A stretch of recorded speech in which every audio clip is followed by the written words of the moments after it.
ഉല്പത്തിപ്പുസ്തകം അദ്ധ്യായം 49.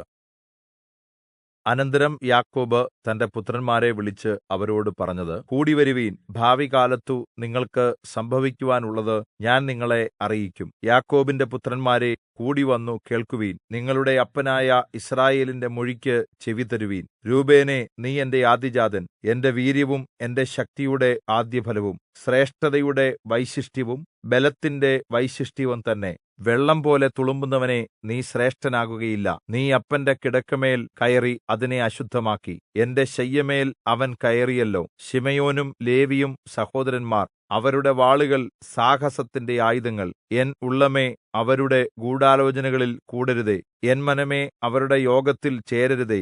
അവരുടെ കോപത്തിൽ അവർ പുരുഷന്മാരെ കൊന്നു. അവരുടെ ശാഠ്യത്തിൽ അവർ കാളകളുടെ വരിയുടച്ചു. അവരുടെ ഉഗ്രകോപവും കഠിനക്രോധവും ശപിക്കപ്പെട്ടത്. ഞാൻ അവരെ യാക്കോബിൽ വിഭജിക്കുകയും യിസ്രായേലിൽ ചിതറിക്കുകയും ചെയ്യും. യെഹൂദയേ, സഹോദരന്മാർ നിന്നെ പുകഴ്ത്തും. നിന്റെ കൈ ശത്രുക്കളുടെ കഴുത്തിൽ ഇരിക്കും. അപ്പന്റെ മക്കൾ നിന്റെ മുമ്പിൽ നമസ്കരിക്കും. യെഹൂദാ ഒരു വലിയ സിംഹം, മകനേ, നീ ഇരപിടിച്ച് കയറിയിരിക്കുന്നു. അവൻ കുനിഞ്ഞു സിംഹംപോലെയും സിംഹിപോലെയും പതുങ്ങിക്കിടക്കുന്നു. ആർ അവനെ എഴുന്നേല്പിക്കും? ശീലോഹ് വരുവോളം ചെങ്കോൽ യെഹൂദയിൽ നിന്നും രാജദണ്ഡ് അവന്റെ കാലുകളുടെ ഇടയിൽ നിന്നും നീങ്ങിപ്പോകയില്ല. ജനതകളുടെ അനുസരണം അവനോട് ആകും. അവൻ മുന്തിരിവള്ളിയോട് ചെറുകഴുതയെയും വിശിഷ്ട മുന്തിരിവള്ളിയോട് കഴുതക്കുട്ടിയെയും കെട്ടുന്നു. അവൻ വീഞ്ഞിൽ തന്റെ ഉടുപ്പും മുന്തിരിച്ചാറിൽ തന്റെ വസ്ത്രവും അലക്കുന്നു. അവന്റെ കണ്ണ് വീഞ്ഞുകൊണ്ട് ചുവന്നും അവന്റെ പല്ല് പാലുകൊണ്ട് വെളുത്തും ഇരിക്കുന്നു.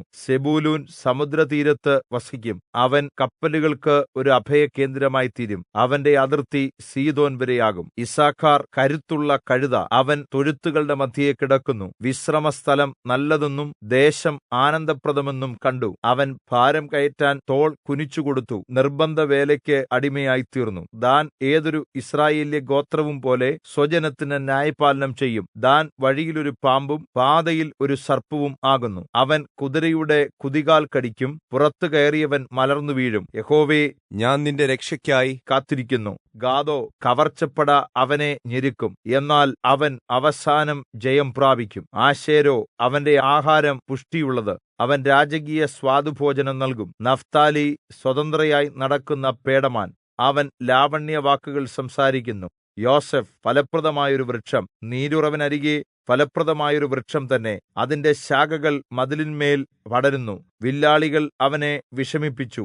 അവർ എയ്തു അവനോട് പൊരുതി. അവന്റെ വില്ല് ഉറപ്പോടെ നിന്നു. അവന്റെ ഭുജം യാക്കോബിൻ വല്ലഭന്റെ കയ്യാൽ ബലപ്പെട്ടു. യിസ്രായേലിന്റെ പാറയായ ഇടയന്റെ നാമത്താൽ തന്നെ. നിന്റെ പിതാവിന്റെ ദൈവത്താൽ അവൻ നിന്നെ സഹായിക്കും. സർവ്വശക്തനാൽ തന്നെ അവൻ മീതെ ആകാശത്തിന്റെ അനുഗ്രഹങ്ങളാലും താഴെ കിടക്കുന്ന ആഴത്തിന്റെ അനുഗ്രഹങ്ങളാലും മുലയുടെയും ഗർഭത്തിന്റെയും അനുഗ്രഹങ്ങളാലും നിന്നെ അനുഗ്രഹിക്കും. എൻ പിതാവിന്റെ അനുഗ്രഹങ്ങൾ എൻ പൂർവ്വപിതാക്കന്മാരുടെ അനുഗ്രഹങ്ങൾക്കു മീതെ ശാശ്വതഗിരികളുടെ അറ്റത്തോളം പ്രബലപ്പെട്ടു. അവ യോസേഫിന്റെ തലയിലും തന്റെ സഹോദരന്മാരിൽ പ്രഭുവായവന്റെ നെറുകയിലും വരും. ബെന്യാമീൻ കടിച്ചുകീറുന്ന ചെന്നായ്, രാവിലെ അവൻ ഇരപിടിച്ചു വിഴുങ്ങും. വൈകുന്നേരത്ത് അവൻ കവർച്ച പങ്കിടും. യിസ്രായേൽ ഗോത്രം 12 ഇവയാകുന്നു. അവരുടെ പിതാവ് അവരോട് പറഞ്ഞത് ഇതുതന്നെ. അവൻ അവരിൽ ഓരോ മകനും അവനവന് ഉചിതമായ അനുഗ്രഹം കൊടുത്ത് അവരെ അനുഗ്രഹിച്ചു. അവൻ അവരോട് ആജ്ഞാപിച്ചു പറഞ്ഞത്, ഞാൻ എന്റെ ജനത്തോട് ചേരുമ്പോൾ ഹിത്യനായ